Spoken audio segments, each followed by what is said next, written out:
వాళ్ళందరూ గుంపులుగా కూర్చున్నారు. అందరికీ కృష్ణ పరమాత్మ కావాలి.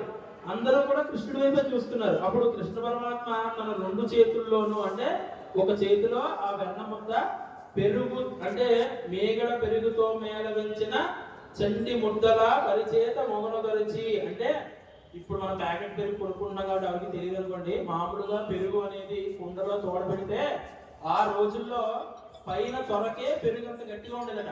అటువంటి పెరుగుని స్వామివారి చేతితో పట్టుకుని ఇంకొక చేతితో, అంటే ఇంకొక రెండవ చేతితోటి ఆవకాయ నంచుకొని తింటున్నారు అన్న భావనలో మనకి మాటి మాటికి వ్రేలు ముడిచి ఊరిచ్చుచు ఊరగాయను తినుచుండనొక్కడు.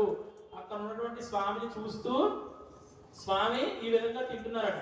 అప్పుడు పక్కన నుండి గోపవాళ్ళు అందరూ కూడా అబ్బా బాగా తింటున్నారని చెప్పి నోరు ఊరిపోయి స్వామిని చూస్తూ ఉంటూ వెంటనే పక్కన ఉన్న వాళ్ళు అంటున్నారు అనమాట, నువ్వేం తెచ్చుకున్నావు ఇవ్వాలంటే నేను ఆవకాయ తెచ్చుకున్నానని చెప్పారు.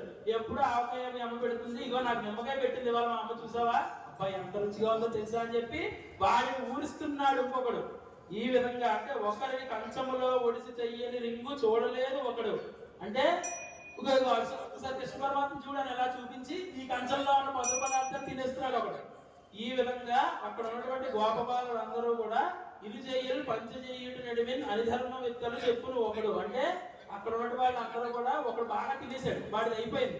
వాడు అప్పుడు లేచి అంటాడు, ఒరే ఇది కార్తీక మాసం కదా, మనందరం మన భోజనాలకు వచ్చాం కదా, ఎవరిది వాళ్ళు ఓపెన్ చేసి తింటే ఎంతవరకు న్యాయం, మనందరం మధ్యలో పెడదాం, అందరూ కలిపి తిందాము అంటే వీడిది అయిపోయింది. అందుకని ధర్మవచనాలు స్నేహం చెప్తున్నాడు. ఇప్పుడు లేచి అందరం కలిపి తిందామని చెప్పి వాళ్ళందరినీ దగ్గర పెట్టించి వాళ్ళందరితో కలిపి తింటున్నాడు ఒకడు. ఇంకొకడు ఏం చేస్తున్నాడు, నేను ఒరే ఇంకొక పందెం వేసుకుందాం అంటే ఏమన్నాడు, ముచ్చలాంటి వాడు బొచ్చ ఎలిమి పందెమాడి కూర్చుని కుక్కుకొని ఉంటున్నాడు ఒకడు. అంటే ఒకడు ఐదుగురు తినడానికి పందెం కట్టాడట. అప్పుడు వాళ్ళందరూ వచ్చి పక్కన ఉన్న గొప్ప బాలకు అంటున్నారు, నువ్వు ఐదుగురికి తినకపోతే మేము అందరం తలగుత్తు గుద్దుతో నిన్ను చూసుకో అని చెప్పేసరికి వాళ్ళందరూ అతను పాపం ప్రయత్నించాడు. 2-3 తినేసరికి ఇంక తినలేకపోతున్నాడు. పక్కన ఉన్న వాళ్ళు ఎక్కడ స్నేహితులు వచ్చి గుద్దేస్తారో అని భయంతో కుక్కుని తింటున్నాడంట. అటువంటి వాడు ఒకడు. అలాగే ముచ్చటలాడేవాడు ఒకడు. అలాగే సకులను నవ్వించేవాడు ఒకడు, నవ్వునొకడు. ఇలా ఇటువంటి ఆనంద స్వామివారు ఇటువంటి ఆనంద కోలాహలంలో ఈ ప్రసాదాన్ని తిన్నారట అక్కడ స్వామివారు.